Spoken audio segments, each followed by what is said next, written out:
To the men of the First Missionary Baptist Church and to our special guests, I wish to greet you and welcome you to our Saturday program.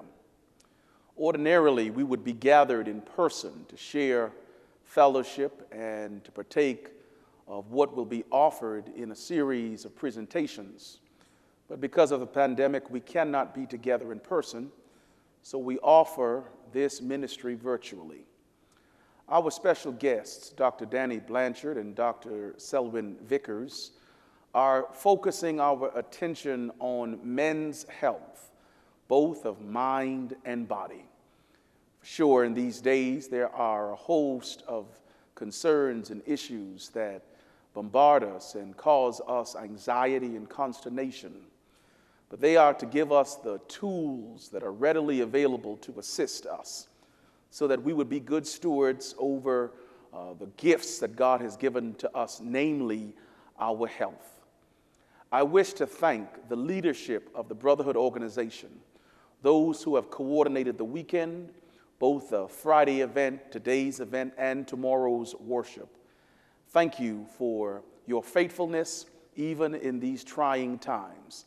I am especially delighted to see how you have adjusted and accommodated the schedule so that we could make this happen and still be a blessing to each of you. So be encouraged these days, and may today's offering be a blessing to you. Open in prayer. Father God, praise you for this men's weekend event and your purpose for it. We know that when you gather together, you always have a divine agenda. We love you for that, Father, that even when we have done what you've asked, the results are so much greater than we could ever imagine. Even in failed attempts, you blow us away when your faithfulness to provide what we need. Our prayer this morning, Lord, is that your will be done through this event.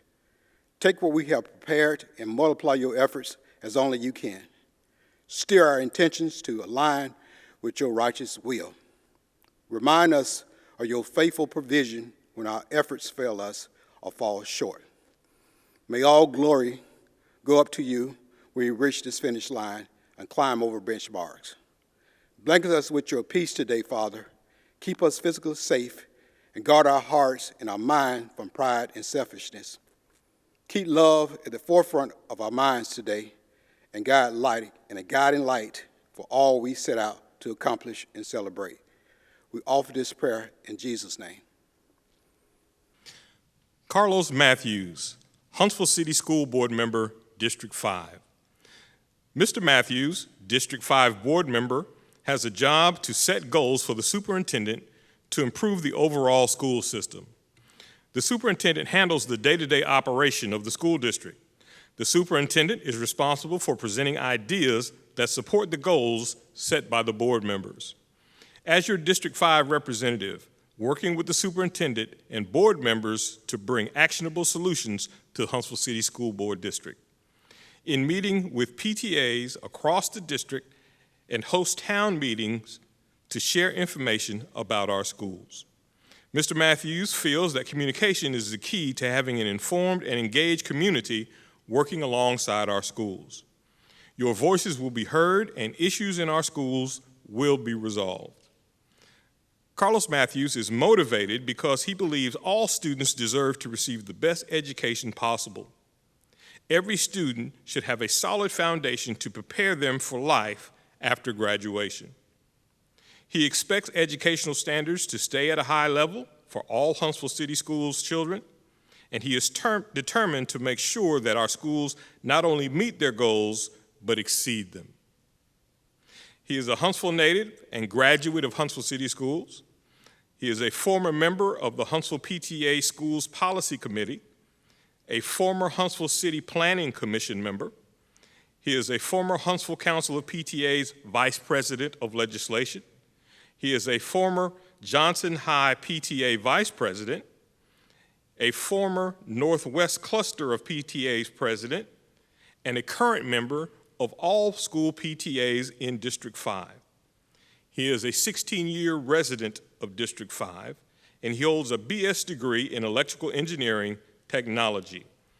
He is a small business owner as well. Carlos Matthews.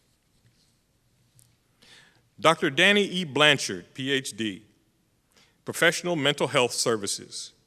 He has been in practice for 25 years. Dr. Danny Blanchard has worked in Huntsville as a marriage and family counselor for 2 decades. He has also done outstanding work in the community. He is an excellent counselor, always professional with each client, going beyond the call of duty. He is well known throughout the nation as a prolific author of several books: Black Men Do Cry, Well Water, Not My Real Name, The Psychological Effects of Racism on African American Children, and many other books. Always willing to extend his care and expertise to those who know and respect him, he is willing to step up to assist anyone in need and go the extra mile with genuine care and concern. Dr. Blanchard is a former college professor at Oakwood University and Alabama A&M University. He was educated at Oakwood University with a Bachelor of Arts, School of Lorna Linda University, Vanderbilt University, a 2-year master's degree, a Vanderbilt University doctoral degree. In the year he graduated was 1975. He was licensed in the state of Alabama in family, marriage, and mental health. Dr. Danny E. Blanchard. Thank you so very much. I appreciate the opportunity to be with you this afternoon, and I hope that through this discussion and review that knowledge can be gained. I've had a deep concern concerning Black excellence, especially as it relates to the African American community, specifically Black males. Today I'm going to speak about Black males, and the next time I'm invited, I will address the issues of Black females. It has been a very significant situations that we have found ourselves in, given the COVID-19, given the Black Lives Matter movement, problems associated with political unrest and the issues related to African Americans, specifically poverty, specifically the issues of race relations. Black males have experienced very significant trials and tribulations in this regard. Before I get into this discussion, I want to give you just a brief history, because in order to understand the issues related to African American males, we have to go back to when all of this started. So I'm going to show you a series of slides that I hope will give you a better perspective on what we're going to be discussing. Slavery ended in the United States in 1807, but prior to that, African Americans found themselves in very significant, very distorted and perverted conflicts and situations as they went through the transatlantic seaways. As you can see from this slide, primarily Black males were transported here. That isn't anything new to any of you. If you studied Black history or any general history book, you know that slavery was very significant. We know that this country was built on the economics of African Americans. It became an economic profile for Black Americans, African Americans, who came to this country and basically generated a very strong economic profile. As you can see in this slide, Africans were transported here. That is significant. We estimate, and most research estimates, that there probably were some 40 million African Americans between 1769 and 1807, when slavery was ended. From 1807 all the way up to 1862, it was illegal, but it was still being done because it was a cash crop. African Americans were transported here by ship. They found themselves in extreme difficult situations. The majority of them did not make it here. Most research shows that if you had a slave ship, as I'm showing here, with 650 black males and approximately 350 black females, maybe half would make it. The other half would die on the way across the Atlantic, which made it extremely difficult to engage in lifestyles and appropriate lifestyles that were conducive for growth and development for African American males. The strange thing about it, and history points this out, the vast majority of those that engaged in these slave ships were only looking for black males. They were looking for black males that had strength, weren't interested in character, weren't interested in the roles they played. They were primarily interested in strength. A lot of people have failed to realize that those that managed these ships, those that managed them, were criminals. Many of them were given sentences in prison, and in order to have their sentences reduced, they could be placed on a slave ship and receive very little wage as a way to compensate for their deeds. That was significant.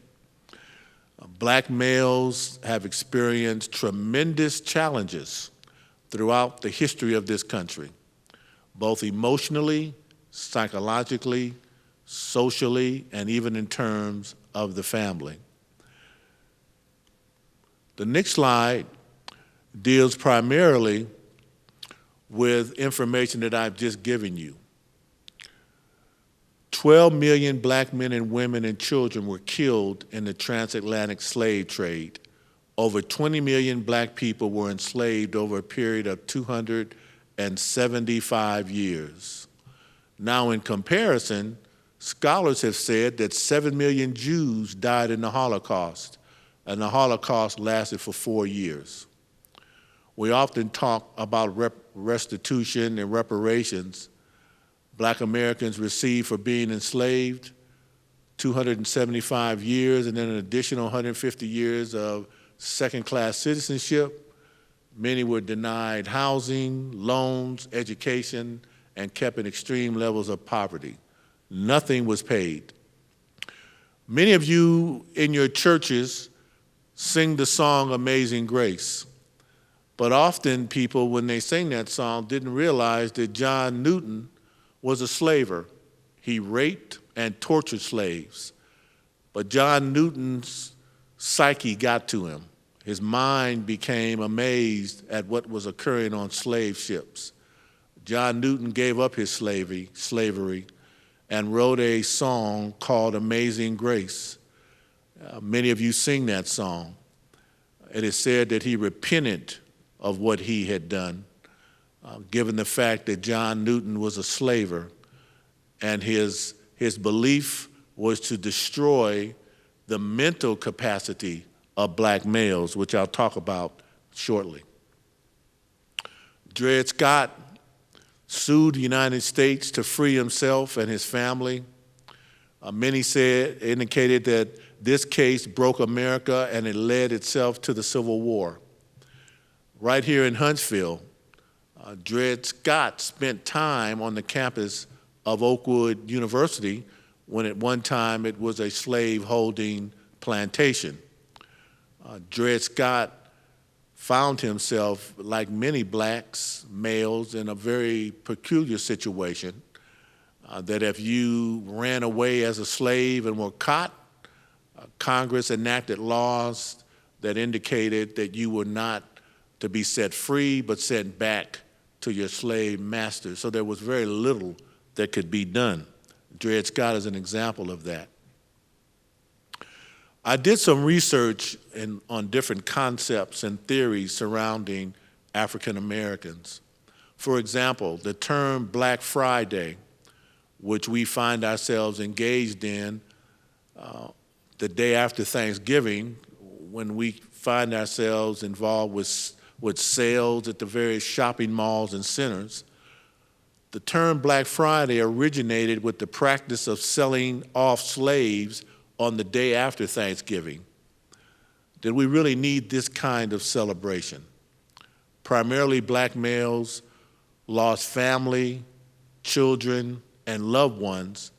And normally, this was a day that was heightened in order to distort and pervert the self-image of black males. The important thing for all of you men here to remember is that the key to removing one's clear, well-defined consciousness is to distort and pervert their self-concept and self-esteem.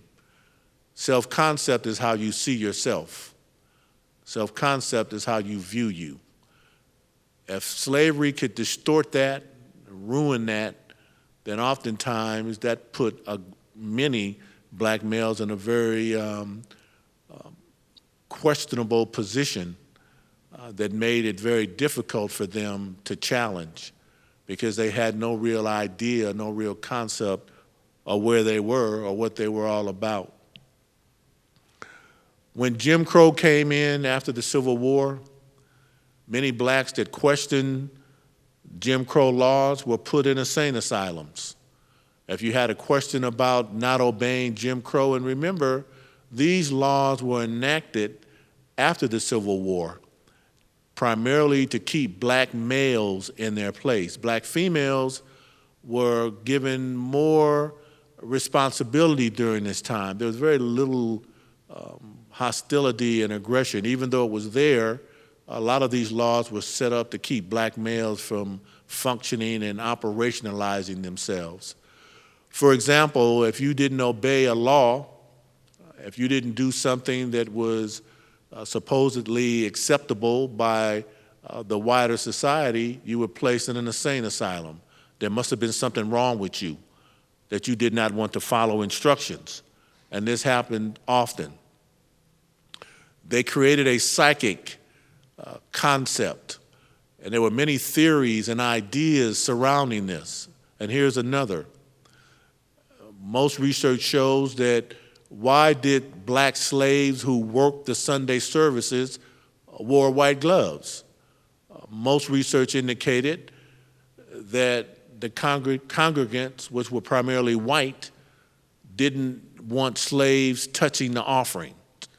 So what happened? They had one hand behind their back.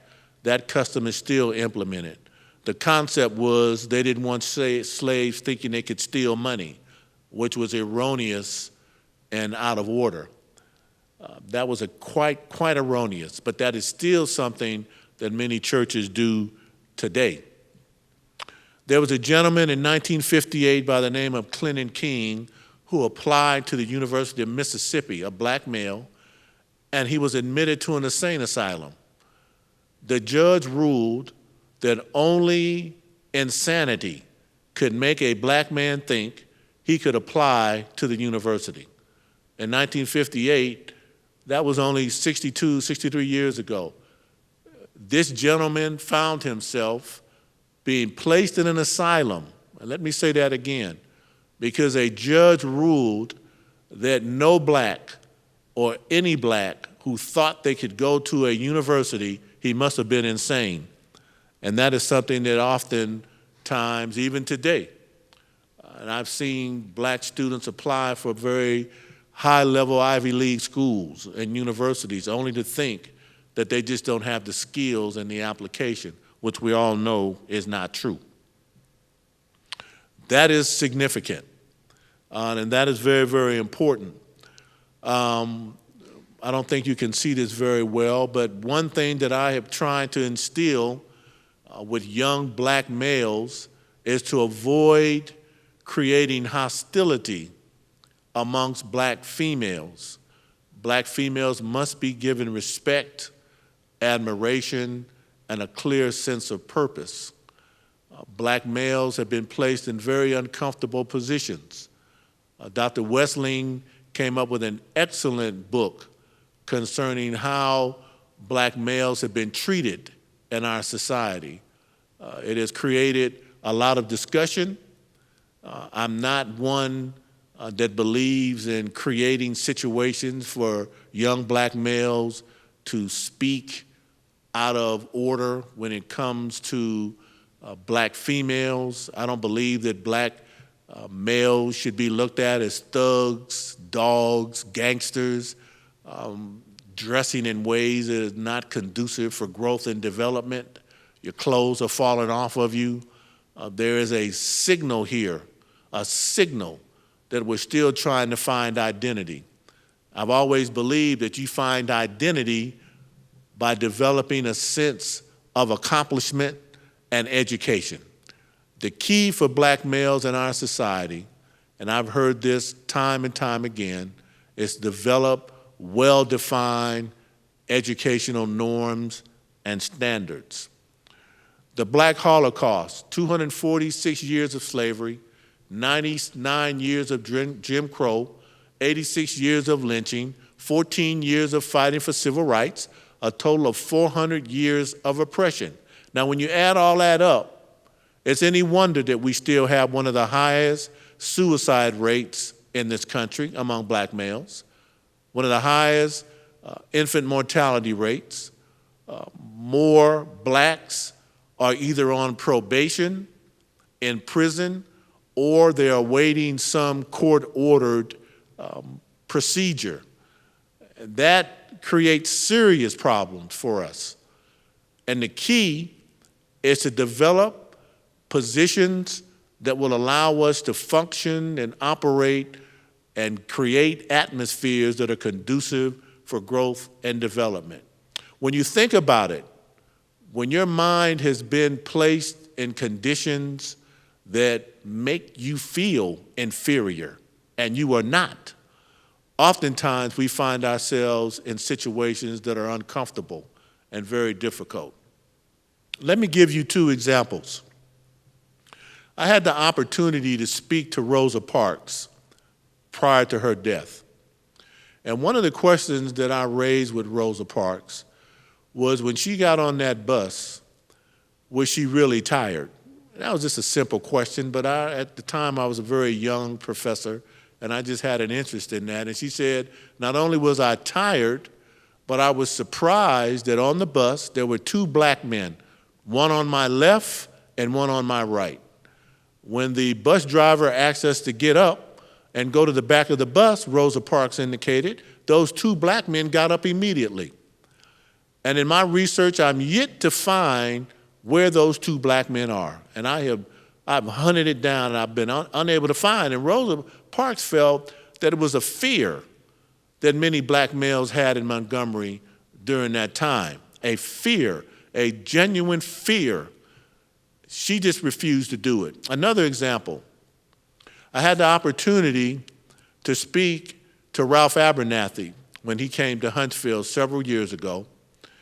And I asked Ralph Abernathy, how was it during the time when you and Dr. King and the Honorable late Congressman Lewis, C.T. Vivian, how was it in terms of meeting? How did those meetings go? He said, what was interesting, there were those in Montgomery and in Birmingham that knew more about what we were doing before we even enacted it. In other words, he was saying that there were suspicious people, suspicious pastors, who would go right back and tell the sheriff, tell the mayor what Dr. King was planning on doing. Ralph Abernathy indicated that that was a real sore spot for the movement, that there were many of those blacks who turned us in. They created problems for us. And we see a lot of that goes on today, that many turn individuals in for no reason. And that's a very good example of what he was referring to. And it causes a lot of difficulties for black males, especially the effect that it has had on us. I have long believed that if you're going to be successful in America, there are three things that I recommend. One is that you generate a well-defined sense of self, and that comes through your family. That comes from creating atmospheres within your family that are conducive for growth and development, that you spend time with your children, especially the males. We hear so much about the Black Lives Matter movement. A lot of mothers and fathers are afraid that eventually their sons will be confronted by the police, and more than likely they will. That's why it's important that you instill in them a sense of who they are and what they are, and the importance of direct self-esteem. And what I mean by that is to believe in yourself, that you're a very important person of self and worth. The second thing is education. I've long preached this, that the key to success in this country is to have a proper, well-defined education. Encourage your children to stay in school, no matter how difficult or challenging it is. Attend school meetings, attend PTA. Make sure your children are doing their homework. Make sure that you keep a well-defined role in terms of the direction in which they're going. And then the third thing that I recommend, when they become of age like you, to make sure you vote. What a shame it is that only 25 to 30% of Black Americans in this country vote. If President Trump woke up one morning and said, I'm going to write an executive order that any Black person that goes to the voting polls will go to jail. Now think about what I just said. He wakes up one morning in the White House and said, I no longer want Black people to vote in this country, so I'm going to write an order to prevent it. We would have riots and turmoil throughout this country. Well, we have the vote, but we don't use it. We don't vote. We just don't vote, and it shocks me. It shocks me, and even the late Congressman Lewis spoke about this the last time he was at the bridge crossing, that it shocks him that all of the benefits for voting, we don't act on it. And I say to you, Black males, young and old, exercise that right and encourage people to do it. Do not put yourselves in positions where you find yourself and your family being neglected. Your family is the basic unit of structure. Your family is what makes you who you are. It may be a challenge in these challenging times, and they are challenging, but psychologically and emotionally and socially, your relationship with your family is extremely important. I've been in mental health counseling for years now, and I've found myself in situations with my former students that many of them, I see the key to doing well is to maintain a solid education. And if we can do that, I'm certain that we will be in a position where we can do far more. That, I think, is incredibly important. Do not let the problems of the past, as John Lewis said, do not let the problems of the past cause distortions in your future and in your present situation. Stay in school. Create situations where your family feels comfortable. Go to church. Go to church. We live in a very wicked, demeaning society where Black people are in positions where they are being distorted. George Floyd is an example of that. Trayvon Martin, an example of that. Garner, and I can go on and on. It's important that you understand law and you understand conditions that make situations the way they are. And the only way you can understand that is through education. Do not drop out. Encourage your children, Black men and women, to stay in school. You as Black males, if you want your children to be excellent, read to them. Sit down and have them read one book a week. Dr. Ben Carson, who I admire for his medical skills and ability, but I don't admire what he's doing with President Trump. Dr. Ben Carson, I read his book. and he indicated that every week his mother made him read a book. He had to read one book. He didn't have a lot of money at the time. He couldn't travel abroad like he can now. But the thing that I was impressed with, that his mother made him read. Reading is significant. If we can do that to our children, a lot of what I've shown you today can be overcome. And I hope you will keep all of this in mind. I just addressed the issues related to black males. Now I'd like to spend just a few minutes addressing issues related to black females. Let me begin by saying and giving you a little story about a young lady. I want you to listen to this very carefully. Very carefully. Pay very close attention to what I'm going to say about this young lady. She was raped at the age of 8. Her rapist was found guilty, but spent only 1 day in jail. And he was released. After he was released, he was murdered. Because of this, this young lady became mute for almost 5 years, believing her voice killed him. This young lady said, "I killed that man because I told his name. And then I thought I would never speak again because my voice would kill anyone." Her name was Marguerite Ann Johnson. Later in life, she would change her name to Maya Angelou. When she finally did speak, she had a lot to say. Maya Angelou became a voice for women and the black community, garnered respect and admiration for her honesty. She would say, "There is no agony like hearing an untold story inside of you." Ladies, this was Maya Angelou. Oftentimes, black females in our society have become the mainstay in the black family. And that's understandable historically. They have followed that role historically. One of the things I found in my research was during the period of slavery. I'm going to go back just a minute. During the period of slavery, many of the mental health professionals during slavery developed a theory called drapetomania. Drapetomania. It's a very distorted, almost perverted theory that really makes no sense and has no logic, but people believed it.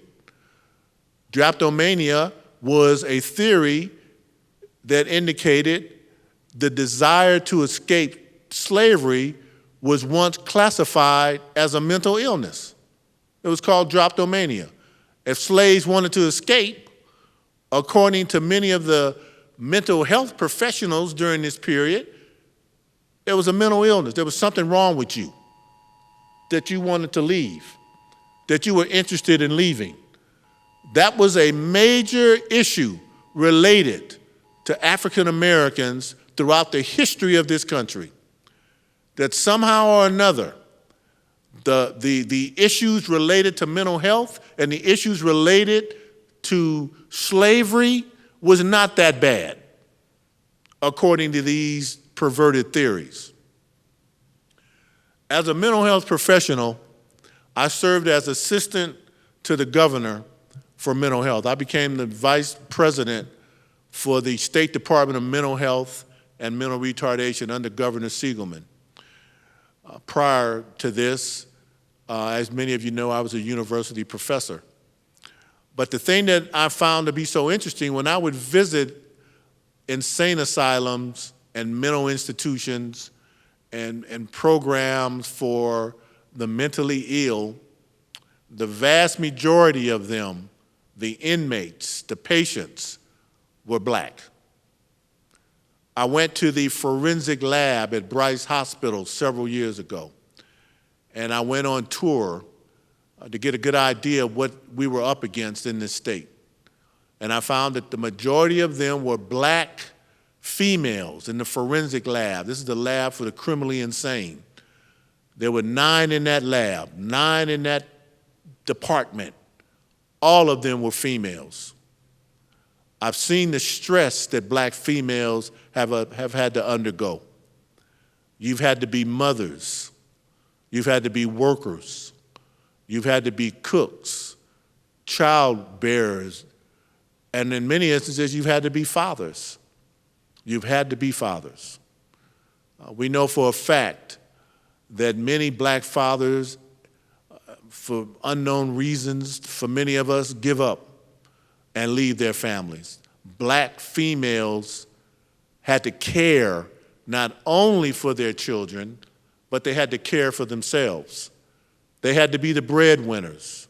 They had to do it all. They had to create situations that were unbearable in many instances, but you as black females, you survived. And you should be praised for what you have done and continue to do. Congressman Lewis was born on a small plantation in Troy, Alabama. He found himself having to work and do the things that his mother desired. He didn't have a lot of money, he didn't have a lot of engagement, but he survived because of a strong female head. That's important. You have been the leaders in the black family, even during slavery. If you read slavery, you will note in history, it was the black female that had dominance over the black male. And that was something that created an atmosphere in which black males found themselves at a strong disadvantage. Many committed suicide. History doesn't tell you that, but many black males did. Many ran away. Many tried to run away. Many tried to take their families with them. But as you know, many were sold off. Children, loved ones, sold off. How gross. That is wickedness, pure wickedness, lawlessness. Even today, we see it in our prisons and jails. Oftentimes I'm in court and I'll go into the jails if I have a client and I'll see majority of them are black males and they don't want to be there. Circumstances created a lot of this for them. Unfortunately, they find themselves in these situations. As the mothers of generation, you should be praised for what you have done. You have been the stalwarts for all of us. And I think it's important that people understand that from slavery to 2020, you have been the ones that have kept many families intact, even in circumstances and under circumstances that did not permit it. So you should be admired. That is so vital and so important. I'm hoping that the direction in which our society is going, we will continue to emphasize the African American male. I have a new book that will be coming out in about a month. It's called Angels on Fire. Angels on Fire. It deals with African American females and the role that they have played and the troubles that they have played. You are admired and should continue to be admired. You've been the foundation of the black home, the foundation of the black family. I wish I could say more, but my time won't allow it. The next time I come, I'll be addressing this in more detail. But remember this, ladies, remember this. Be vigilant and be strong for your families. Encourage your husbands to vote, and you vote. You know, I emphasize that so much, the importance of voting. I don't care who you vote for, but make sure you exercise something that hundreds of people died for, hundreds died for, that you have the right to exercise that right to vote. I get so angry with people when they tell me, well, it's too hot out here. It's too hot out here to stand in line. Well, you know, let me tell you something I did. I've been to Selma, Alabama 5 or 6 times, and I crossed that bridge, the Edmund Pettus Bridge, many times. I decided to take that drive from Selma into Montgomery, the 35-mile drive that Dr. King and all Reverend T.C. Vivian and John Lewis, when they marched into Montgomery. I decided to drive in there, and I stopped at one of the hallmarks along my way to Montgomery, and I wanted to pick some cotton, as silly as that may sound. I went and I asked this old farmer who was working the fields, and I told him who I was, and I asked him if I could pick some cotton out here in your cotton field. He said, sure. He gave me a little old bag, and it was a hot summer.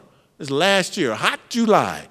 And I went out there, and I must have lasted 5 minutes before that sun started beating down on my head. And that gentleman looked at me and he said, you can't take it. I said, no, sir. I said, I think about my forefathers and those slaves that worked out here in this hot sun from sunup to sundown, 12, 13 hours a day. Men, women, and children with a 10-minute break, a small water break. And then they had to leave those fields and go to their residence, their slave cabins, prepare meals, do what little laundry they had, and tend to their gardens. I looked around the vast fields. I stood out there, and I was just imagining how it was. I couldn't survive. I didn't survive it. 5 minutes was it. And I thought about all those that went through this, how strong the black female has been, how strong you have been. And you should be saluted, as Maya Angelou said. The black female should be saluted for what you've been through. Thank you all again. I hope to see you again soon. And I look forward to coming back to address these topics in more detail. God bless you all.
Dr. Selwyn Vickers, MD, became Senior Vice President for Medicine and Dean of the School of Medicine at UAB on October 15, 2013. Dr. Vickers, a member of the Institute of Medicine, is a world-renowned surgeon, pancreatic cancer researcher, pioneer in health disparities research, and a native of Alabama. Selwyn Vickers earned a baccalaureate and medical degrees from Johns Hopkins University in Baltimore, Maryland. That's where he completed his surgical training as well as a chief residency. It's also where he teamed up with his mentor, John Cameron, MD, the world's leading pancreatic surgeon, who proved to be a powerful influence on the medical student. Another physician who influenced Vickers, Levi Watkins, MD, a cardiac surgeon from Montgomery, Alabama. The University of Alabama at Birmingham's Mona Fouad, MD, John Ruffin, PhD, and School of Medicine Dean Selwyn Vickers, MD, came together for their most recent publication in the American Journal of Medicine to write, "COVID-19 is disproportionately high in African Americans. This will come as no surprise." In this article, Fouad, Ruffin, and Vickers share 5 ways the medical community can work to address the needs of underrepresented populations as we work to understand COVID-19. Ensure appropriate and culturally sensitive messaging, ensure equitable testing, ensure that therapeutic and vaccine clinical trials are representative of those at higher risk, ensure follow-up and access to appropriate care, commit to ensuring that COVID-19 does not widen the health disparities that already exist.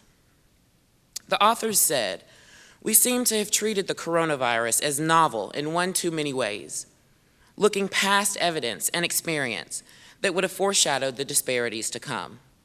That said, there is still time to make sure this disparity story has a different outcome." The facts surrounding the disparities between African American and white populations during the COVID-19 pandemic should not be a surprise. With an African American population of 26.8% in Alabama, data shows 37.5% of lab-confirmed COVID-19 cases are African American, and a devastating 47.4% of coronavirus deaths are of the same demographic. Selwyn Vickers, MD, is a professor and the Senior Vice President of Medicine at UAB, and the Dean of the School of Medicine at UAB. Mona Fouad, MD, MPH, is the Senior Associate Dean of Diversity and Inclusion, Professor and Director in the Division of Preventive Medicine, and Director of the UAB Minority Health and Health Disparities Research Center. John Ruffin, PhD, is the founding director of the National Institute of Minority Health and Health Disparities at the National Institutes of Health. He is also a professor in the Division of Preventive Medicine at UAB. The UAB Minority Health and Health Disparities Research Center, established in 2002, generates and disseminates research knowledge from biomedical, behavioral, and social sciences in order to reduce the health disparities experienced by vulnerable populations and disadvantaged communities, locally, regionally, and nationally. Good morning. Thank you, Dr. Davis, for an opportunity for me to speak to the men of First Missionary Baptist Church. I'm always both thankful and appreciative of a chance to serve this community and to serve this church. Much of who I am today, both as it relates to my professional and spiritual formation, occurred under the leadership and direction of Dr. Scruggs, or Pastor Scruggs, and the men in this church. They were crucial to my development and my own formation as a man and as a leader. So I am thankful for the foundation I have for my faith from this church and my aspirations and pursuits and achievements for excellence. So the brief topic I'll discuss with you today and I was asked to talk about was coronavirus. And in general, I'll share that this virus is a novel virus for the human body. And this term novel, as you know, means that it's not something that was in the human pathology pool. The first case was defined in late December in Hubei province in the city of Wuhan, China. A man was admitted to the hospital with a pneumonia, and multiple tests could not find the source. This was reported to the World Health Organization as a pneumonia of unknown origin. Soon after that, it was defined as a viral pneumonia from a novel coronavirus that within weeks was sequenced and determined to be SARS-CoV-2, which is the SARS coronavirus 2. And it's a single-stranded RNA virus that has a outer coat with spikes that directs its virulence and its infectivity, and it infects the lower airway cells of our respiratory tract or our lungs, and there it creates the dry cough. There it also creates pneumonia. It also very much allows for the ability of this virus to attack multiple epithelial and endothelial cells in blood vessels. So although it attacks the lungs, but because it attacks small blood vessels, it has an impact on almost every organ. The brain, where clotting occurs, the liver, the kidney, all of those, the lungs and the heart are all affected by small vessels that can be impacted by this virus. The vast majority of people, that 80% of the people, will do fine and get well over the virus for a period of time without being admitted to the hospital. 20% will have a more severe experience, often requiring hospital admission, and 5% will be near death's door on ventilator support in an ICU with multiple organs not working.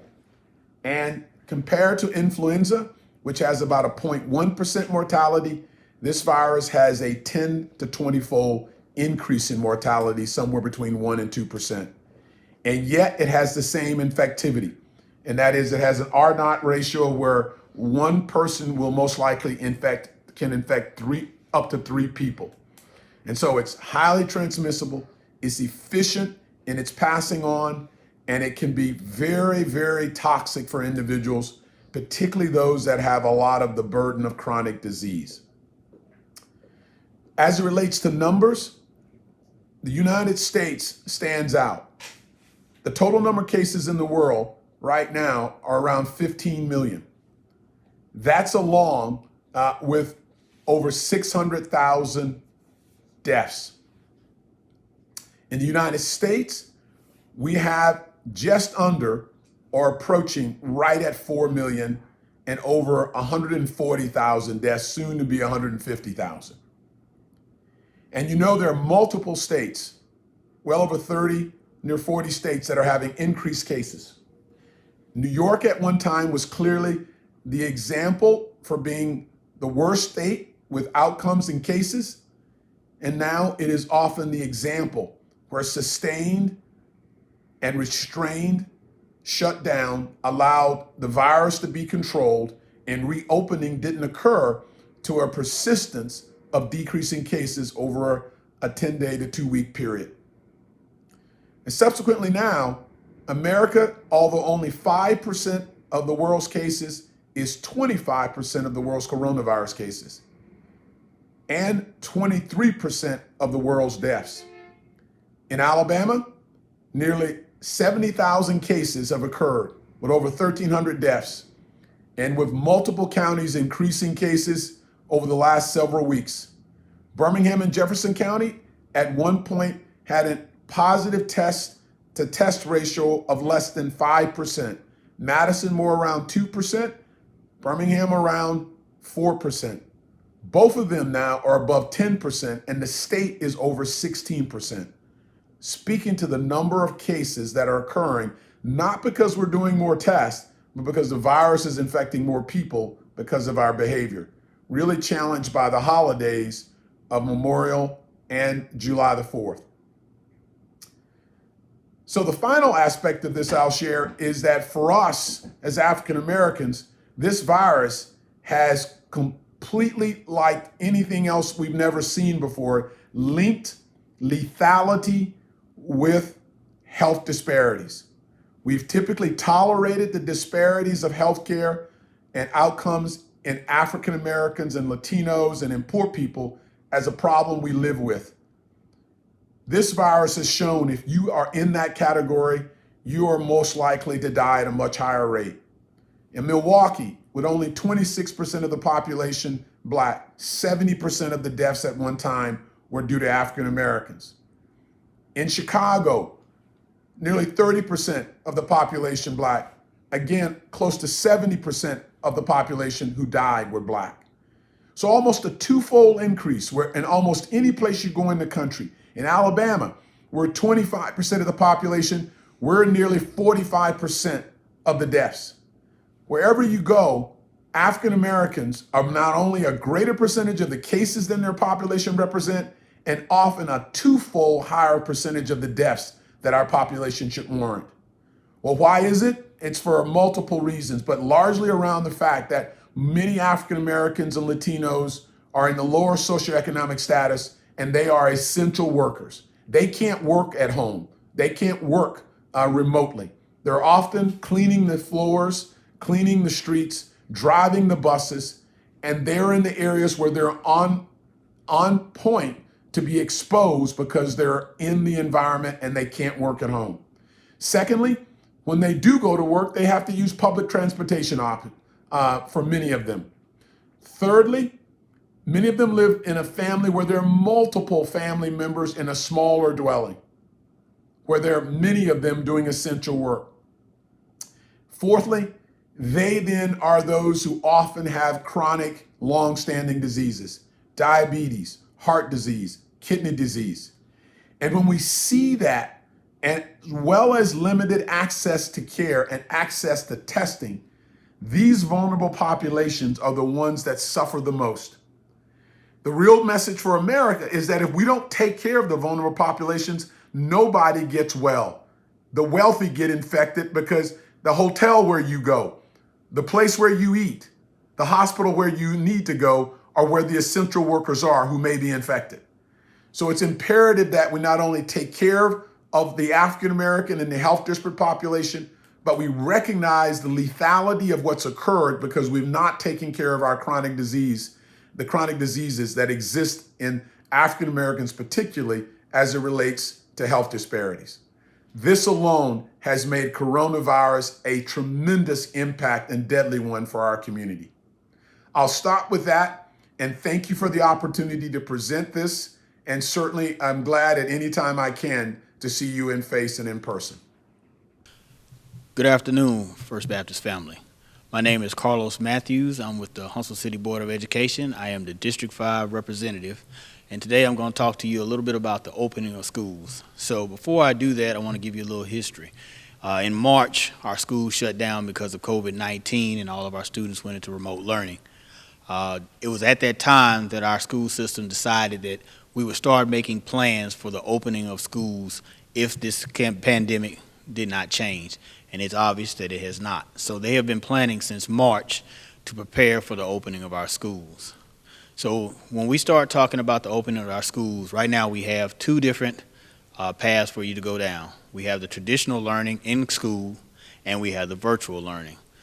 Currently, those are the two paths that are available.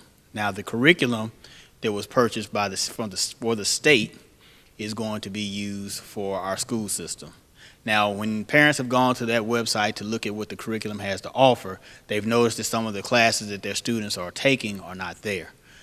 Rest assured that we will still have all the same courses that we have now. We still have our curriculum with Pearson and some of our other products that will allow us to provide everything from our honors classes to our AP classes to our magnet programs to our GATES programs.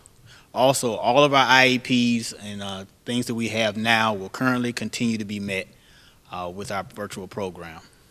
So one of the questions that folks have about the virtual program is how will I interact with my teachers? Our students will interact with our teachers very much like they do today. They will be self-paced work as well as being able to reach out to your teachers for assistance. Now, each one of the classes, whether it's virtual or it's in the traditional format, those classes will be recorded and kept available for the students on what's called Schoology. That is the platform that the school system will be utilizing this year for education. This allows for our students to continuously go back and rewatch the videos of their teachers teaching a particular form of education and help them to work through some of the issues that they have. Now, if a student does not have full grasp upon what they're trying to do in the class, they have the ability to work with the teacher. And if that doesn't work, we have the ability to pull out to the side for them to continue to work with that student. Our magnet programs will be offered. Some of the questions that we've received is, will we still have our magnet programs? Yes, they will be offered to our students. Yes, they will still be in the same formats that they're accustomed to. There are a few things that are a little bit different going forward. Our choir and our ROTC programs and such will have to depend upon the environment at the particular time and how they implement that, but those classes will be available to our students going forward this year. Our busing situation. So we have a safety issue with our busing situation because of the COVID-19. The way we intend on doing transportation is we're going to continue to have the same routes that we have now. Those students that cohabitate in the same home will be allowed to sit in the same seat with one another, and those that are not will have to sit on a seat alone. So one of the reasons that we have asked our first deadline, which was last Friday, to determine for people to register for the virtual program, is it allows us an opportunity to know, one, how much staffing we will need for traditional and virtual teachers. It also gives us the ability to determine what we need for busing as well.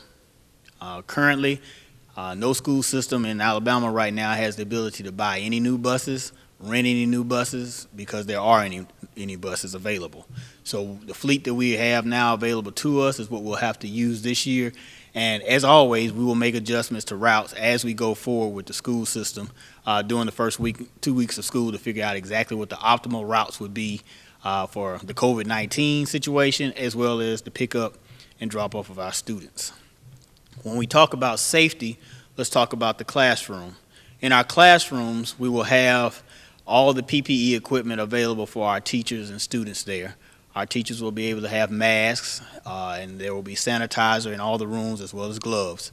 Our janitorial staff will come through daily and sometimes hourly to ensure that the equipment that's in there for sanitizing is available, that our sanitizers are full, and anything that our teachers need in that classroom is taken care of. Each one of our schools now has one of the fog machines that are available to disinfect rooms, so that at the end of the day or in the event of an outbreak, they have the janitorial staff has the ability to come in and sanitize the buildings rather quickly. Each one of our teachers right now, our maintenance staff, is building plexiglass shields for close encounters with the students, so that if a teacher needs to have a one-on-one discussion or work with a student, they have ability to do that with still having the ability to be safe.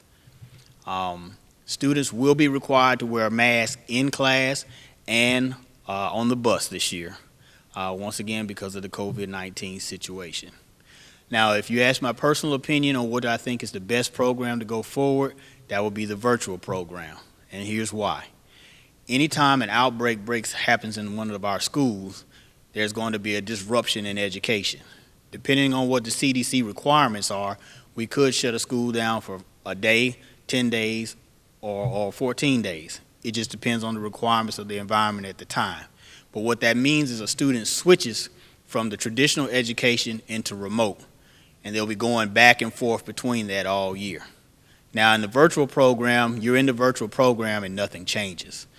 Whether a school shuts down or not, you still will continue on with the virtual program as scheduled. Both programs will follow the exact same track.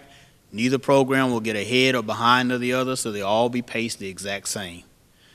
But the virtual program, to me, is the most stable program for our students right now.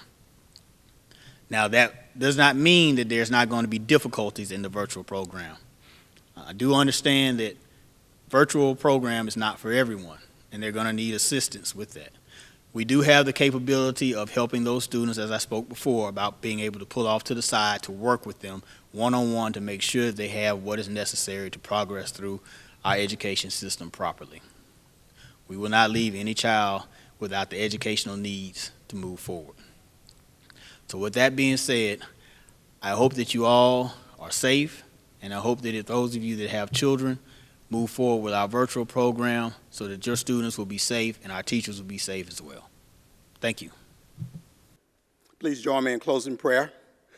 Heavenly Father, as we come to the end of our time together, we thank you for what have been accomplished here today.